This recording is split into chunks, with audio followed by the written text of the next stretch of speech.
Hola, bienvenidos a otra emisión de Cuarto Oscuro. Yo soy Emil y te invito a que nos sigas a través de las redes sociales de Oriente Media. Para quienes nos escuchan en Spotify y iVoox, los invito a conocernos a través de YouTube, activar la campanita para estar al tanto de las actualizaciones de nuestro canal y sobre todo comentar y suscribirse. En esta emisión hablaremos del Día de las Madres y del significado de la figura materna en nuestra sociedad. Para profundizar más en este tópico tengo una invitada muy especial. A ella la podemos ver en otro espacio de nuestro canal donde analiza videos y películas junto a mi compañero el Dr. Insight. Desde el rincón del análisis, la maestra Chris Dex profundizará en el tema de la maternidad desde un punto de vista psicoanalítico. Pero antes de empezar con la intervención de nuestra estimada maestra Chris Dex, me gustaría hacer un pequeño antecedente histórico respecto a la celebración de la maternidad. Los antiguos griegos ya veneraban a la diosa Rea, quien era la madre de los dioses Zeus, Poseidón y Hades. Recordemos que el periodo en el que se conformó la antigua Grecia va del año 1400 al 146 a.C. Es decir, estamos hablando que hace más de 3 milenios ya se tenían antecedentes de la veneración a la figura materna.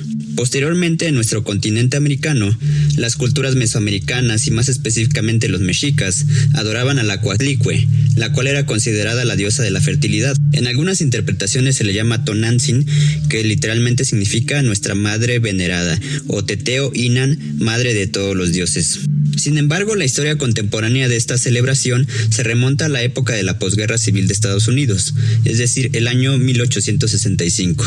Aquí juega un papel muy importante la activista social Anne Marie Jarvis, quien durante la guerra realizó una ardua labor de enfermera y cuidadora de los combatientes en esta misma batalla. Al finalizar la guerra, Anne Marie inició una lucha simbólica para reconocer la ardua labor de las mujeres que cuidaron de los combatientes, pero también de las madres que desempeñaban un papel importante en el hogar. Lamentablemente, Anne Marie fallece unos años después, pero su hija, además de heredar su nombre, continúa con la lucha de institucionalizar esta celebración como tributo a su propia madre. Es así que Anne Marie, hija, comienza el trabajo de convencimiento a diversos políticos estadounidenses, pero les contestaban de forma de burla que si se celebraba a la madre, tenía que celebrarse a la suegra.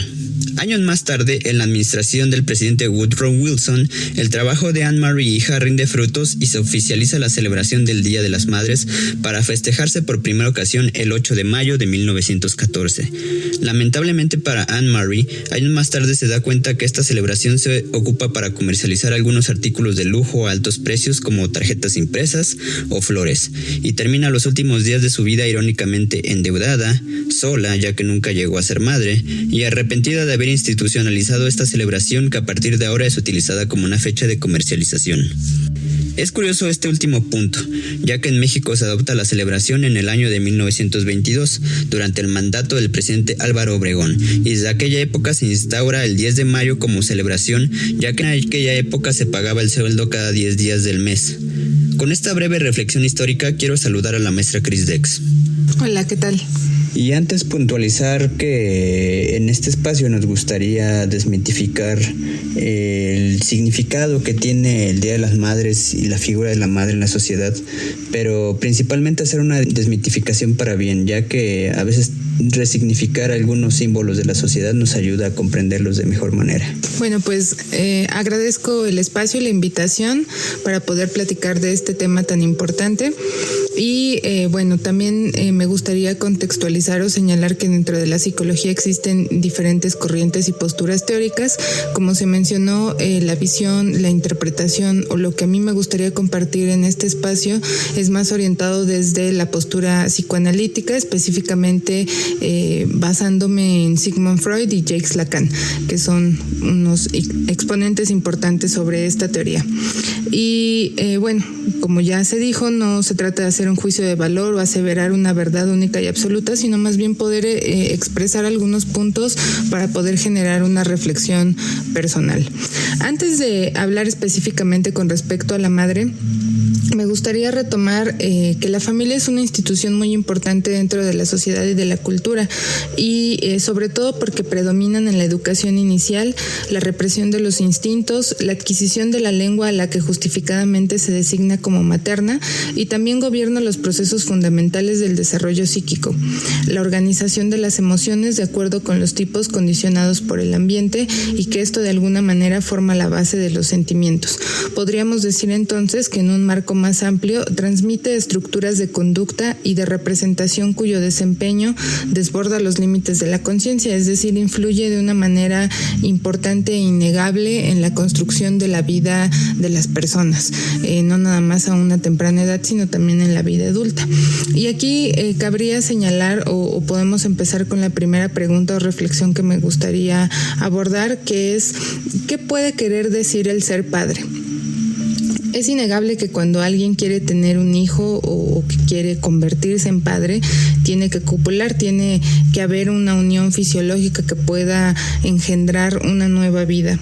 Sin embargo, la sumatoria de estos hechos, el tener una relación con una mujer y que ella lleve en su vientre durante un determinado tiempo un producto y que después lo dé a luz, no los convierte en padre o en madre. Entonces aquí retomamos esta parte de qué puede querer decir el ser padre.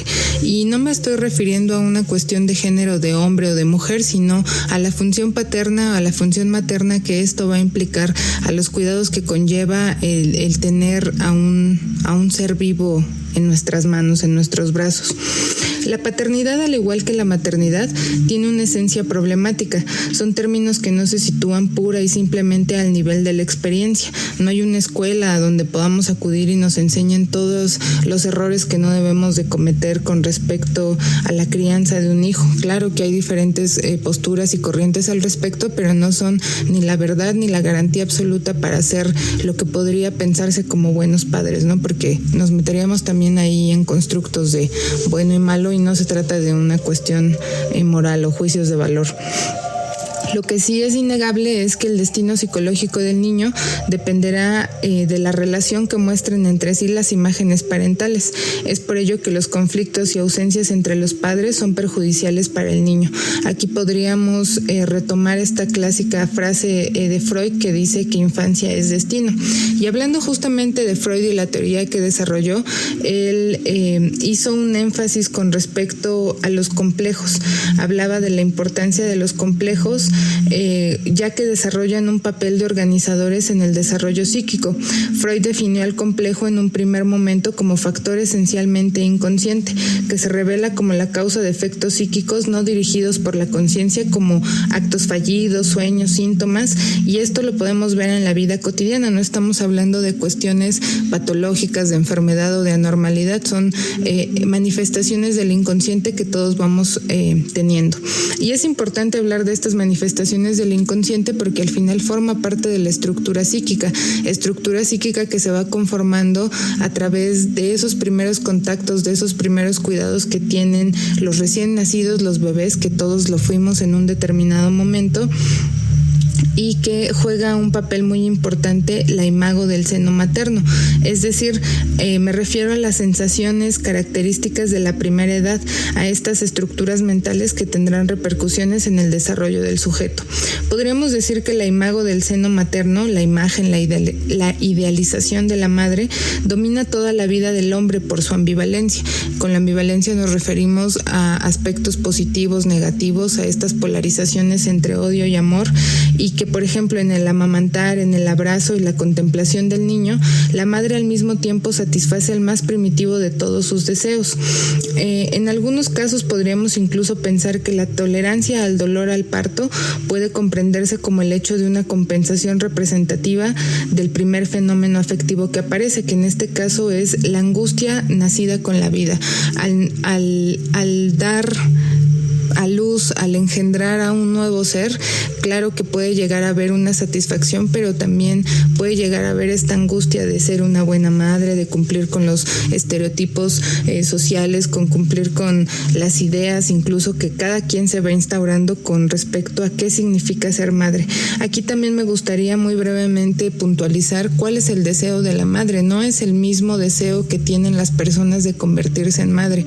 Puede ser desde una cuestión muy caricaturesca, incluso que podemos ver en novelas, en diferentes recursos, donde Se cree que el ser madre únicamente es para poder estar con una persona, que va a ser una inversión de un hijo que después nos va a cuidar cuando seamos grandes, a veces incluso también por presión social de que es algo que se debe hacer como mujer cuando no necesariamente es así.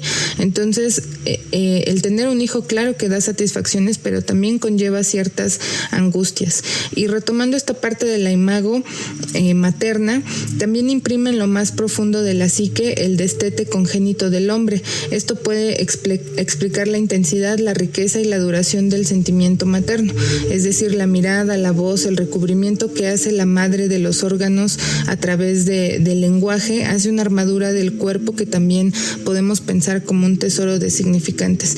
Y hago cierto énfasis en este aspecto porque el complejo del destete, retomando lo que decíamos sobre los complejos y la importancia de lo que instauran en la vida del sujeto, también se va a fijar en el psiquismo, en la cría, en el hijo tal cual, ya que en un primer momento los hombres vivimos casi de una manera parasitaria, es decir, necesitamos de una atención y de cuidados absolutos de alguna otra persona, sea nuestra madre o padre biológico o cualquier persona que asuma esa función, ya que si un niño recién nacido se dejara sin cuidados, es muy probable que fallezca, a diferencia de algunos otros mamíferos como el caballo o las vacas o algunas otras especies. Entonces, la característica de nosotros como seres humanos es que esos sentimientos, esas experiencias que tenemos en un primer momento van a condicionar incluso las fijaciones, los traumas, los problemas, las sensaciones que podemos llegar a tener. Y si bien es importante el destete, es decir, este deslindarse de la madre, el poder, que no solamente tiene que ver con una cuestión de nutrición o de los alimentos, ya que sabemos que en un primer momento los niños únicamente deben tomar leche materna o la fórmula que lo sustituya. No hablamos únicamente de eso, sino de ese apego que se va generando, y que es importante que la madre también aprenda a separarse de los niños. Es decir, a veces la necesidad no solamente es de los bebés, sino también de la madre. Esto es un complejo muy importante.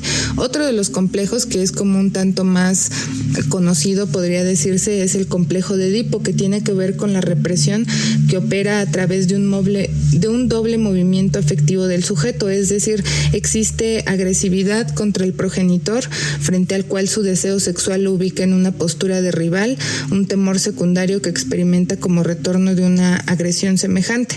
Pero también la posición sexual en el ser humano está vinculada, de acuerdo con Freud, como decíamos, con una posición que aliena al sujeto, es decir, que hace desear el objeto de otro y poseerlo por procuración del otro.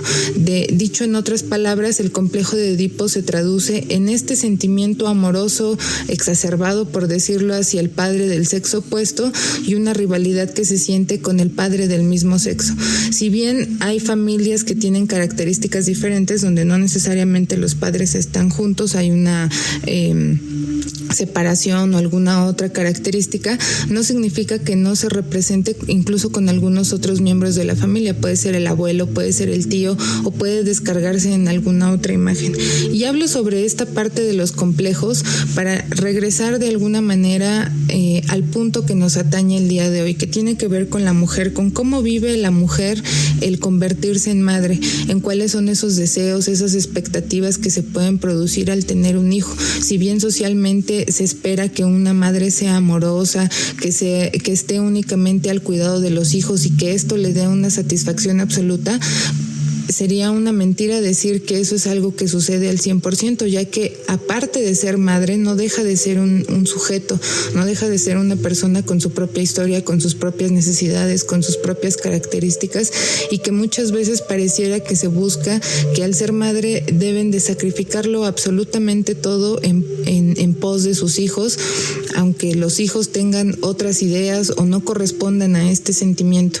Entonces, más allá de hacer un juicio de valor al respecto, hacemos este breve recorrido en relación a la estructura familiar, a los complejos que se pueden llegar a vivir, porque antes de convertirse en madre también fuimos niños, también fuimos personas con una trayectoria, con nuestras propias características, traumas, sensaciones, sentimientos, síntomas incluso, que es importante tener en cuenta. Entonces, no solamente se reduce a una celebración de un determinado día donde hacemos una fiesta y conmemoramos a una persona, o más que a la persona, a la idealización de un concepto de lo que es el ser madre. Tal vez habría que fijarnos más, no solamente en este día, sino en todas las ocasiones, qué es lo que significa para ese sujeto, para esa persona en particular, el tener a cargo a un hijo. Puede ser algo que deseen, y cuál es ese deseo, como lo habíamos dicho, o puede ser algo que está generando justamente ciertas dificultades que pareciera que se van reproduciendo de una manera descontrolada y sin cesar en la familia. Y bueno, no vamos a encontrar tampoco una verdad o una solución absoluta en este espacio, sin embargo sí consideramos que es un lugar oportuno para poder reflexionar sobre todas estas características.